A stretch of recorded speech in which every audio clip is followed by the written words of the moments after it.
Alors non, Frigueuil n'est pas un film Disney, mais oui, c'est tout comme. Et je vais essayer de vous expliquer dans cette vidéo pourquoi.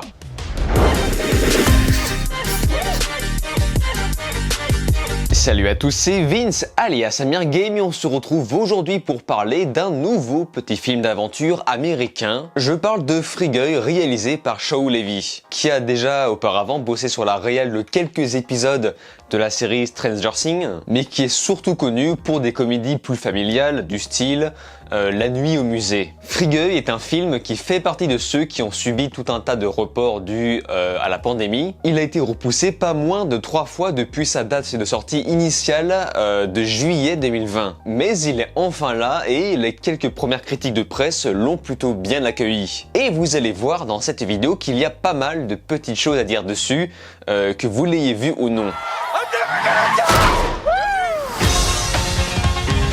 Alors personnellement, je considère que ce que raconte la bande-annonce, pour moi, ça spoil. Pourtant, la bande-annonce ne fait que résumer le pitch, mais ce pitch-là contient l'intrigue. Donc, je vais vous le raconter, mais si vous êtes arrivé jusqu'ici, j'estime que vous vous en fichez un peu, donc ce n'est pas grave. En gros, on se focalise sur le personnage de Guy qui est un simple employé de banque dans un univers très bizarre. Il est heureux et vit sa vie jusqu'au moment où il se rend compte que son propre monde n'est pas le vrai. En effet, il est en fait un simple PNJ de jeux vidéo en ligne. Sauf qu'il sera le premier à se décider à franchir la barrière et devenir en quelque sorte le héros du jeu. Et c'est avec le pouvoir de l'amitié qu'il pourra changer les choses. Alors, je ne sais pas si vous avez déjà vu le film La Grande Aventure Lego, mais c'est exactement la même chose, mais dans une version jeu vidéo avec un peu moins de fond. Et ajoutez à ça une énorme touche Ready Player One, saupoudrée d'un peu des mondes de Ralph, et vous obtenez Frigueuil. Oui, j'aime bien la cuisine. Donc on va pas se mentir, le film n'est absolument pas original, même s'il parvient à proposer 2-3 petites choses intéressantes, et je pense qu'on y reviendra. Tout d'abord, le pitch que je vous ai raconté à l'instant, pour moi, j'aurais vraiment aimé le découvrir dans le film. J'ai eu le malheur d'avoir vu la bande-annonce juste avant, et habituellement, je ne regarde jamais les trailers des films, mais là en gros c'était une publicité sur mon téléphone qui m'a flashé en pleine gueule, et malheureusement je trouve que cette bande-annonce résume les 3/4 du film de façon complètement désordonnée. Et ça, franchement, c'est pas bien. Frigueuil pour moi fait partie de ces genres de films qui tente d'aborder les thèmes du jeu vidéo dans le cinéma, sauf que comme on le voit très souvent, ça fait très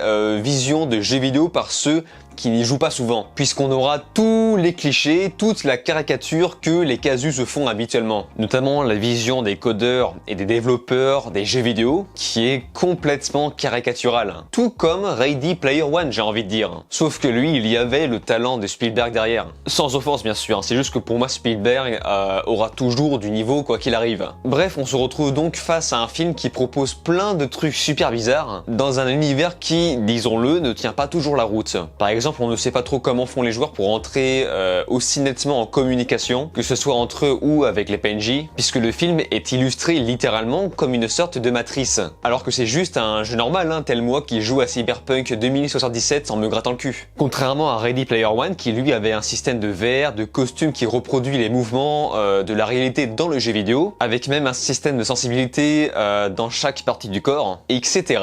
Ce qui fait que les 20 premières minutes de Frigueuil font quand même vachement bordélique, mais finalement on s'en fout un peu car le film a l'air de s'asseoir sur tout ça, et ce volontairement. Frigueuil est un film qui assume complètement son côté absurde et pas très stable, ce qui peut donc faire un genre de film un peu enfantin, mais ce n'est pas très grave, puisque vraiment j'ai eu l'impression que le film cherchait à peu près ce type de résultat quoi qu'il arrive. Et au vu de l'absurdité de l'univers même dans le monde réel, tu comprends que tout ne soit pas forcément logique. Ce qui fait qu'une fois ces fameuses 20 premières minutes passées et l'univers plutôt bien introduit, on commence enfin à rentrer dans le film. Et c'est à ce moment précis qu'on comprend qu'il faut le prendre au second voire au 3e degré. Et le plus cool, c'est lorsqu'on s'aperçoit qu'ils vont vraiment au bout de leur concept, notamment la fin qui part complètement en couille en termes de scène d'action conclusion, avec toutes les phases d'epicness as fuck, ou encore même les différentes références appartenant à Disney. Parce que oui, certes, ce n'est pas une production Disney, mais rappelons que le film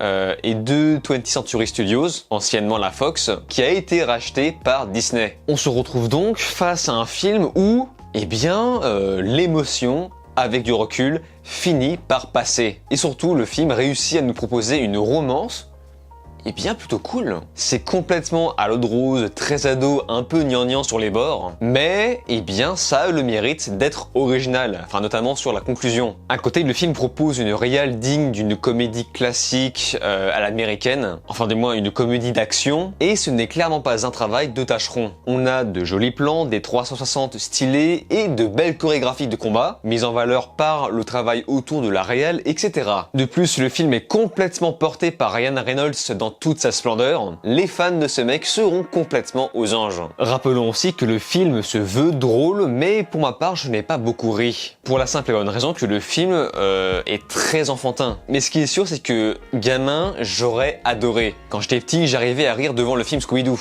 C'est dire. Donc moi je pense vraiment que je me serais pouffé de rire, mais aujourd'hui je suis vieux et con. Je n'ai pas beaucoup rigolé, mais ça m'est quand même arrivé de décrocher quelques sourires. Des petits je serais juste de mauvaise foi de ne pas le signaler. Frigueuil est aussi un énorme globiboulga d'effets spéciaux. Le film a dû coûter bonbon. Effets spéciaux qui sniffent la geekerie si fort que j'ai cru faire une overdose. Mais bon, encore une fois, ça colle avec ce que propose le film. J'ajoute aussi que le cinoche a encore réussi à me arracher les oreilles. Le son, faut le baisser un peu des fois, hein. En tout cas, Frigueuil est pour moi... au départ, le Ready Player One du pauvre, mais pas vraiment. Puisque bon, Ready Player One n'est déjà pas un film parfait, et Frigueuil lui propose parfois des choses moins bonnes dans certains domaines, mais meilleures dans d'autres. Donc rien que pour ça, il mérite quand même un peu d'attention. Je trouve que tout le monde devrait lui laisser sa chance. Alors, il y a beaucoup de bien-pensance naïve qui donnent cet aspect bon enfant, et c'est ça qui me donne l'impression de regarder un Disney camouflé sous une autre prod. Un film que je vais donc très certainement oublier, mais qui m'a quand même fait passer un agréable moment. Voilà, donc je recommande ce film, en tout cas si vous avez l'occasion, mais si c'est déjà le cas, si vous l'avez déjà vu, n'hésitez pas à me faire part de votre avis dans les commentaires, car comme d'habitude, je lis et réponds à quasiment tout le monde. Sur ce, on se laisse ici, n'oubliez pas de vous abonner à ma chaîne YouTube, cliquez sur la cloche, likez, partagez et de regarder mes autres vidéos. Je vous dis alors ciao et à la prochaine.